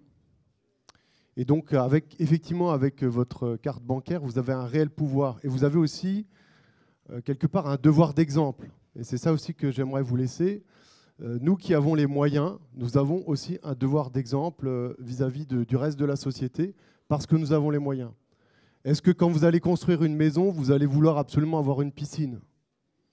Est-ce que quand vous allez choisir une voiture, est-ce que vous allez acheter un gros SUV qui pollue? Toutes ces questions-là, finalement, c'est vous qui allez devoir répondre. Et finalement, toutes ces questions de RSE, elles se ramènent à une question qui est quel est mon impact, moi, personnel? En plus, c'est un ancien qui a parlé. En fait, j'ai limite du mal à redonner le micro sur un dernier témoignage. En plus, Fabien, il me dit, oulala, ça va être l'heure. Il y en a un tout dernier ou pas? Soyons fous. Ah, quand même, mais pas long, hein. 15 secondes, hein. Non, évidemment. Oui, simplement pour compléter par rapport à l'égalité homme-femme, il n'y a pas que la mise en œuvre, il y a aussi l'usage. Et c'est très important de voir quand on crée quelque chose, qu'on conçoit quelque chose, voir comment on l'utilise. Je vous prends un exemple sportif très rapidement pour tenir l'engagement. Vous avez bien souvent dans les parcs d'une ville des agrès sportifs. Aujourd'hui, on considère et on constate que parfois l'organisation de ces agrès favorise uniquement l'usage par les hommes. Donc c'est une analyse, c'est une expertise d'usage qui est très importante. Donc il y a effectivement la mise en œuvre, mais aussi l'usage de ce qu'on fait par rapport à ces critères d'ODD. Et une remarque de mon collègue, tu disais quoi là à l'instant? Je disais que comme ça, il regardait de plus près. Il y a quand même dans cette promotion une belle mixité par rapport à ce que j'ai pu connaître il y a 10 ou 15 ans en arrière. Ah ben on peut s'applaudir. Et du coup, c'est la bonne transition vers Fabien qui va faire le mot de la fin avec Gisèle. Merci, désolé des 2-3 minutes de dépassement, c'est ma faute. Je te prends le micro. Oui. Alors, j'aurais pas mal de choses à dire. Restez là encore 5 minutes, s'il vous plaît. Je serai pas long. On m'a confié la difficile mission de faire une synthèse. Alors, j'ai pris quelques notes. Mais avant, en premier lieu, je tiens à vous remercier tous. Alors déjà, les invités de cette table ronde, merci beaucoup. Les entreprises, et puis je salue vraiment un grand bravo à vous, étudiants. Je crois que j'ai jamais vu en 10 ans un forum école-entreprise où on s'est entendu du début à la fin. Voilà, donc là, franchement, bravo à vous.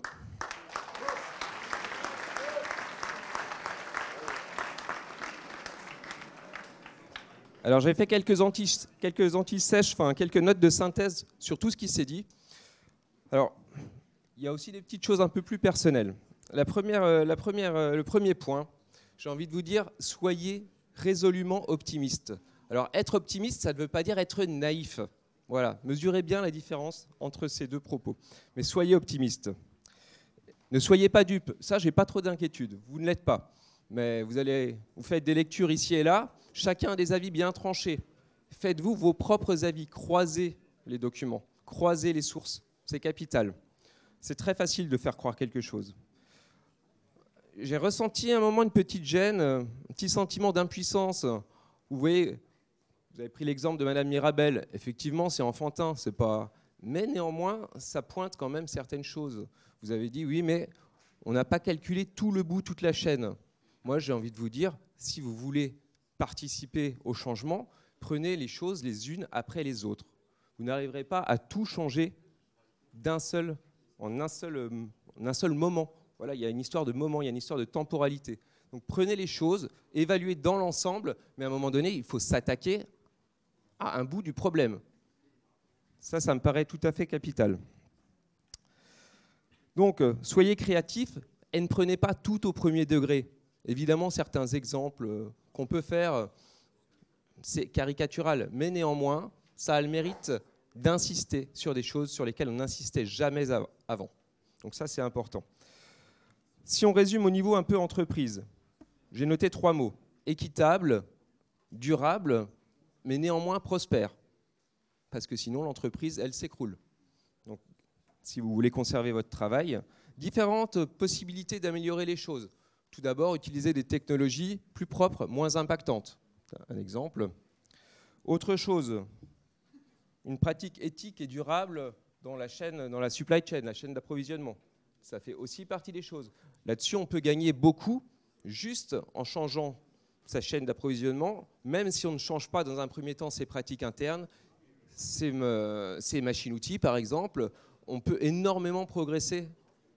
D'accord ? Et ne dissociez pas l'environnement du social. Ça, c'est très important. J'aurais bien voulu vous questionner si on avait un peu plus de temps. Certaines entreprises, en fait, en gros, ne font rien. C'est-à-dire restent sur leur modèle parce que, dans un premier temps, ne voient pas comment elles pourraient évoluer, mais font preuve de philanthropie. C'est aussi un moyen.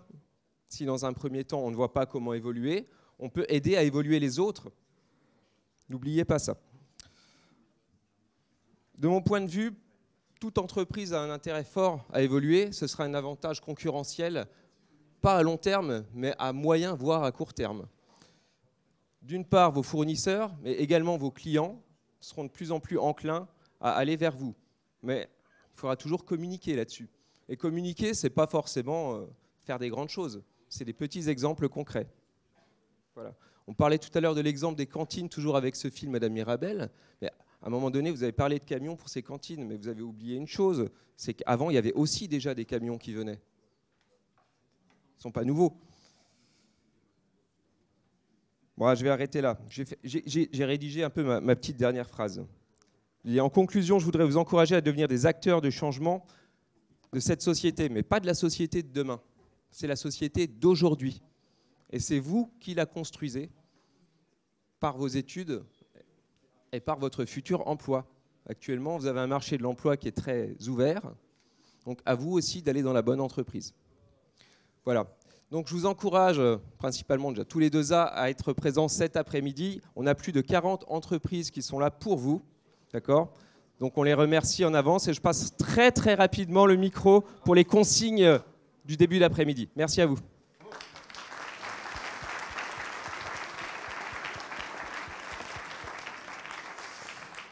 Alors, merci à tous pour tous ces échanges, ces riches échanges, donc qui vont se poursuivre cet après-midi pour les 2A.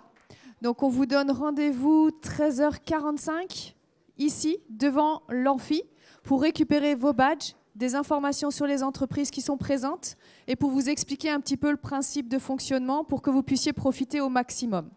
Donc bon appétit et à 13h45 devant la salle. Merci.